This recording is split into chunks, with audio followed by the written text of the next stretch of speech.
আদরের ছোট ভাইকে বিমানে তুলে দিয়ে আর বাড়ি ফেরা হলো না বড় ভাইয়ের। ভয়ঙ্কর এক সড়ক দুর্ঘটনায় আহত হয়ে হাসপাতালে নেওয়ার পথেই শেষ নিঃশ্বাস ত্যাগ করেন তিনি। এখন ভাইয়ের মৃত্যুর খবর জেনেও ফেরার উপায় নেই মালয়েশিয়াগামী ছোট ভাইয়ের।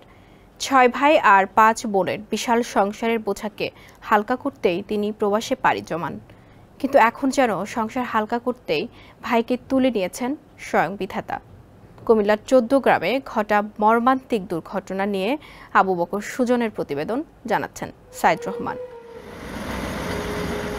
যাত্রীবাহী বিলাসবহুল বাসটি ঢাকা থেকে চট্টগ্রামের উদ্দেশ্যে ছাড়ে রাত 2টায়। শুক্রবার সকাল 6:30টার দিকে যখন কুমিল্লার 14 গ্রাম উপজেলার বাতিশা ইউনিয়নের বসন্তপুর নামক জায়গা পার হচ্ছিল, তখন যাত্রীদের প্রায় সবাই গভীর ঘুমে। 1 মিনিটে নগদ ইসলামিক অ্যাকাউন্ট খুলতে ডায়াল করুন *167#। এ সময় অতিরিক্ত গতির কারণে নিয়ন্ত্রণ হারিয়ে রাস্তার পাশের খাদে পড়ে যায় ঢাকা কক্সবাজার রুটের রিলাক্স পরিবহনের বাসটি। উল্টে যাওয়া বাস থেকে আহত যাত্রীদের বের করতে বেশ কিছুটা সময় লেগে যায়।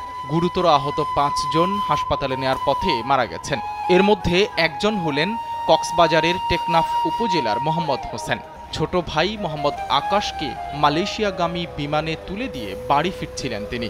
সঙ্গে ছিলেন আরেক ভাই ফিরোজ হোসেন। ভাই মোহাম্মদ হোসেনকে হারিয়ে যেন বাকরুদ্ধ আহত ফিরোজ। আমার ভাই একটা মারা গেছে। ওনার নাম কি? ওনার নাম মাহমুদ হোসেন। ওই ভাই ওকে মালয়েশিয়া যাতে ওর বাড়া দিতে গাড়িতে এসে লাস্ট আপনার 5:30টার দিকে আপনার হোটেল শাহজাহানে বিরতি দিয়েছে। শাহজাহান থেকে বিরতি শেষ করে সে গাড়িটা চালাইছে।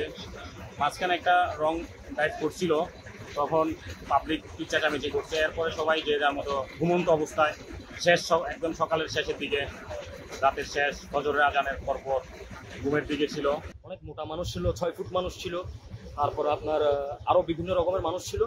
ওদেরকে সবাইকে আমি এবং আরও একজন মানুষ ছিলেন, উনি স্থানীয় একজন ছিলেন, উনি এবার আরেকজন 5 থেকে আমরা 3 জনে মিলে আমরা বের হয়ে, আমরা অক্ষত অবস্থায় বের হয়ে আমরা আবার ভিতরে ঢুকে এরপর ওদেরকে প্রায় 7 থেকে 8 জন হবে, আমি তো সংখ্যা মনে রাখতে পারিনি, যাদেরকে পাশে আমরা বের করছি ওদেরকে হসপিটালাইজের জন্য নিয়ে গেছে। দুর্ঘটনার পর বাসটির চালক ও হেলপার পালিয়ে গেছে।